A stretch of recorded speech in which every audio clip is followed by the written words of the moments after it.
నమస్తే, నేను మీ కుప్ప పద్మిని. ఇన్నాళ్ళు మీ సపోర్ట్‌ని నాకందిస్తూ, మీ ప్రేమని నాకందిస్తున్న ప్రతి ఒక్కరికి కృతజ్ఞతలు.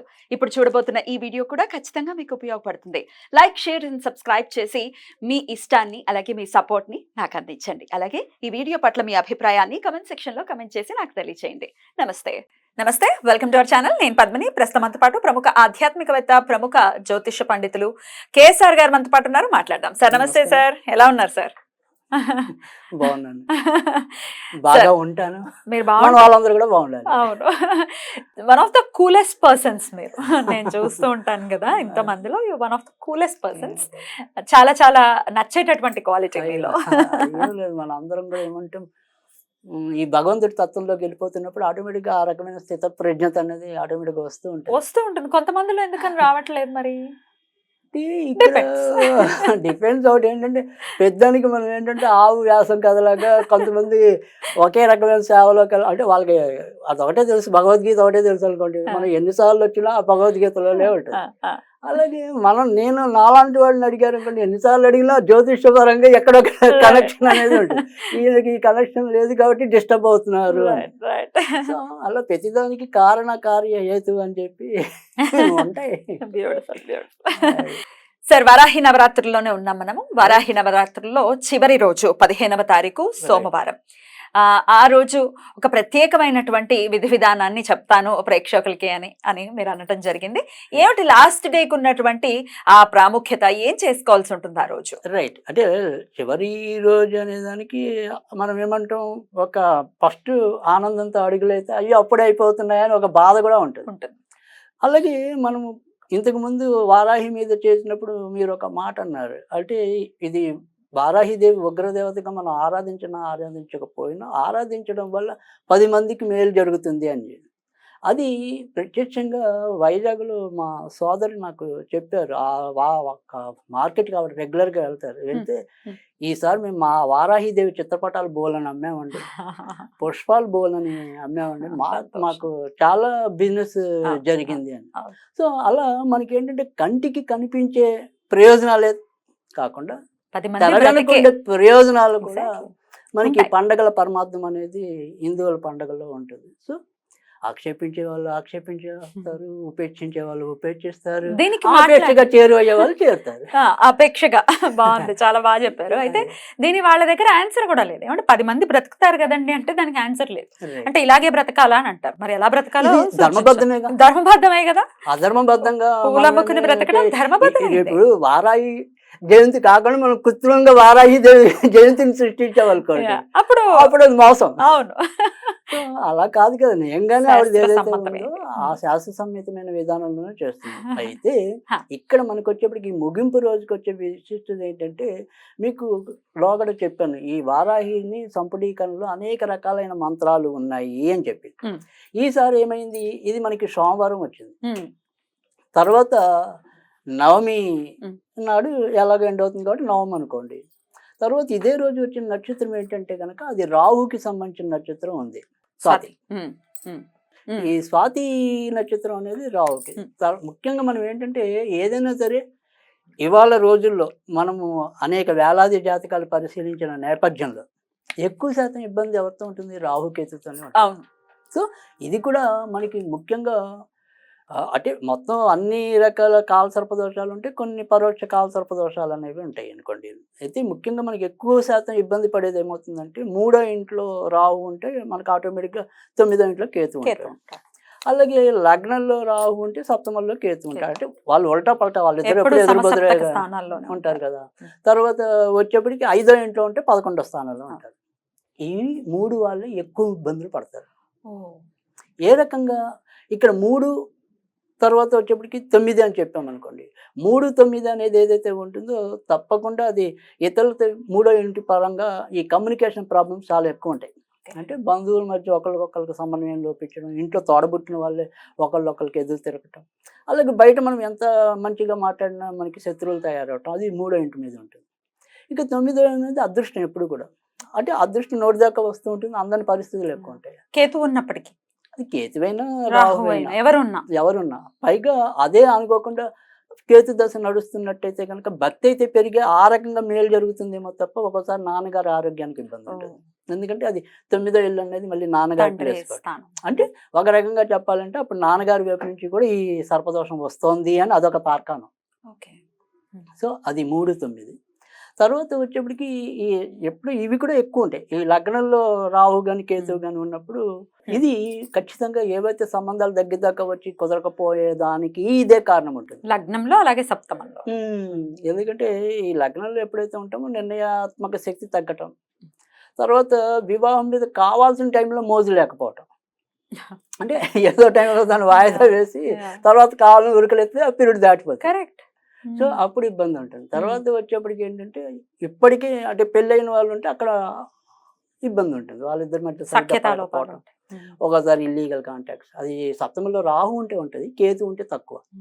జనరల్గా సప్తమంలో రాహు ఉంటే ఆ రకమైన ప్రాబ్లం ఉంటుంది, అఫైర్స్ పెట్టుకునే పరిస్థితి ఉంటుంది. తర్వాత రెండోది ఏంటంటే అది దేనికి కొంతవరకు మంచి అంటే విదేశాల్లో సుఖపడడానికి కొంతవరకు పనిచేస్తుంది. ఓకే.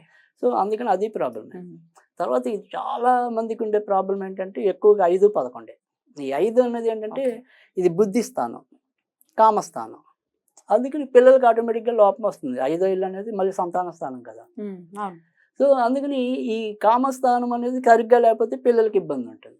తర్వాత వచ్చేప్పటికి ఏంటంటే బుద్ధి, ఈ బుద్ధి మనకు ఉపయోగపడదు, బయట వాళ్ళని బాగు చేయడానికి ఉపయోగపడుతుంది. సో లాభం అన్నది భాగ్యం అన్నది ఒకటే, అది నోటికి అందే మూమెంట్లో ఏదో రకమైన ఇబ్బంది. సో ఈ రకమైనవే మనకు అత్యధిక భాగం కనపడతాయి. మనం చూసే జాతకాల్లో ఈజీగా ఐడెంటిఫై చేసేయచ్చు, చెప్పిందే చెప్తున్నాను అనిపిస్తుంది జాతకాలు క్లయింట్స్ వచ్చినప్పుడు.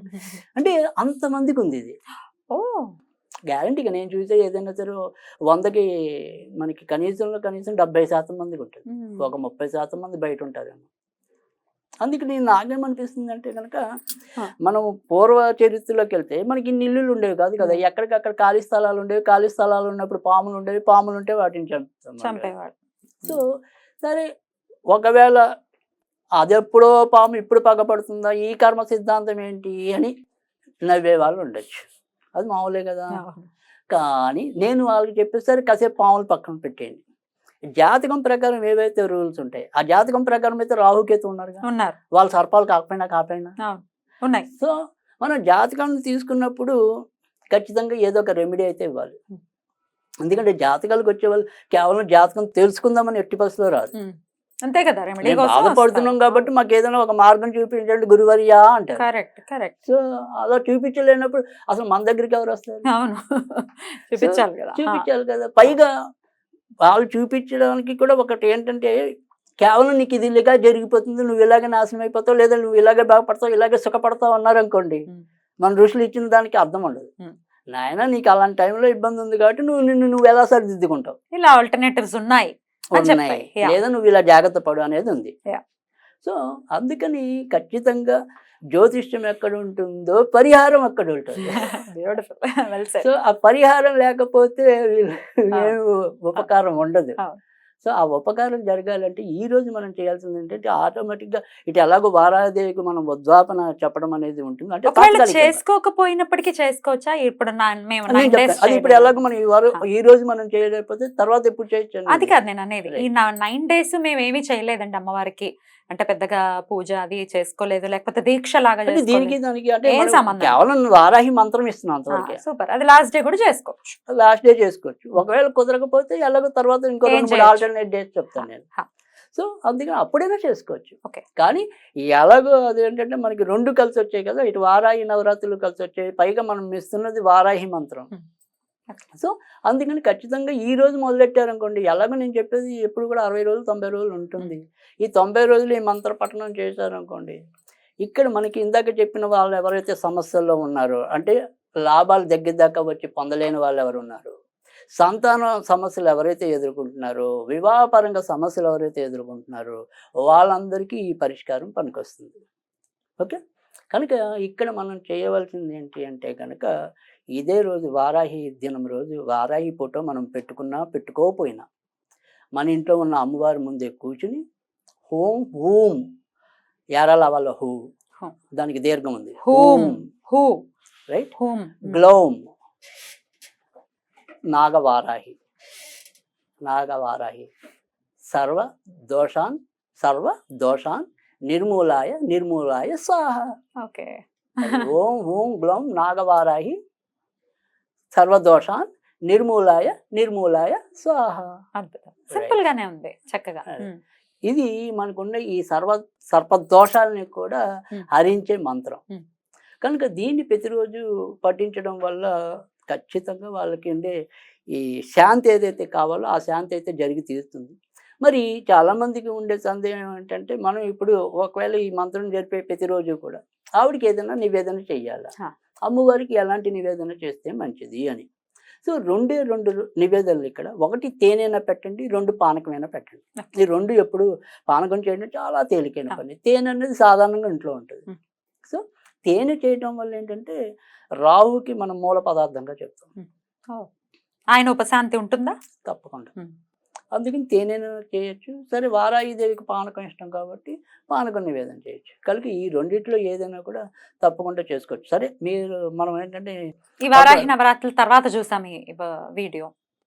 రైట్, అదే నేను ఒకవేళ తర్వాతే చూశారు, మరి మేము ఎప్పుడు చేసుకోవాలి అనేది కలగటం అనేది చాలా సహజం. ఇక్కడ మనకు వచ్చేది ఏంటంటే, ఒకటి ఈ ఆషాఢ మాసం అయ్యాక ఆషాఢ మాసంలోనే మొదలెడదాము అంటే కనుక ఏదైనా సరే పంచమి నాడు కానీ పౌర్ణమి నాడు కానీ మొదలెట్టండి. లేదు అంటే శ్రావణ మాసంలో, ముఖ్యంగా ఈ తెలంగాణలో మనము ఏమంటాం, ఆంధ్ర సైడ్ నాగుల చవితి చేసేది, వీళ్ళు నాగపంచమి చేస్తారు. శ్రావణ పంచమి నాడు అదే రోజు మొదలెట్టండి. దాన్ని మళ్ళీ గరుడ పంచమి అని కూడా అంటూ ఉంటాం. కనుక అదొక పద్ధతి. సో ఎప్పుడైనా సరే ఈ నెలలతో సంబంధం లేకుండా పంచమి పౌర్ణమి, ఈ పంచమి పౌర్ణమి తర్వాత మనకి కొంతవరకు అమావాస్య అయితే బాగా ఎక్కువ మంచి అయితే కనుక పంచమి ఇది.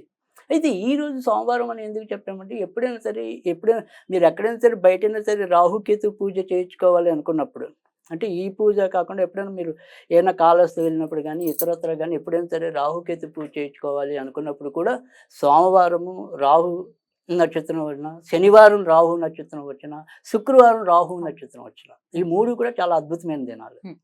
సో ఖచ్చితంగా మనము ఆ రకంగా కూడా చేసుకోవచ్చు. ఆరుద్ర, స్వాతి, శతభిషం రాహు నక్షత్రాలు కాబట్టి నక్షత్రాలు గుర్తుపెట్టుకుని ఆ రోజుల్లో చేసుకుంటే అంతేగా. సోమవారం, శనివారం, శుక్రవారం. అది అద్భుతం సార్. చాలా బ్యూటిఫుల్ గా ఎక్స్ప్లెయిన్ చేశారు. ఇప్పుడు చెప్పిన మంత్రం 108 సార్లు చేసుకోవాలి కదండి. అది వాళ్ళ ఓపిక. మనం అంటే ఎప్పుడు ఒకటి 27, 54, 108 పావు అర పూర్తి. రైట్ సార్, అద్భుతంగా వివరించారు. ఖచ్చితంగా వరాహి నవరాత్రులు అయ్యో ఏం చేయలేకపోయామే, సర్పదోషాలు సర్పదోషాలు ఉన్నాయో లేదో తెలియని వాళ్ళు కూడా ఉంటారు. కానీ సర్పదోషము ఉంది అనడానికి కూడా ఇవేమీ అవసరం లేదు. చాలా సింపుల్ లాజిక్ ఏంటంటే, వాళ్ళ ఇంట్లో మనశ్శాంతి ఉండదు. ఒక సమస్య వదులుతుంది అంటే రెండోది కాచుకొని ఉంటుంది రెడీగా. అది ఫండమెంటల్ రూల్ అంతే. ఇవి ఉన్నాయి అంటే ఖచ్చితంగా ఈ మంత్రం చేసుకోండి అని చెప్తున్నారు. డెఫినెట్ గా ఇది చాలా చాలా ఉపయుక్తం అవుతుంది మన వాళ్ళకి. నమస్తే.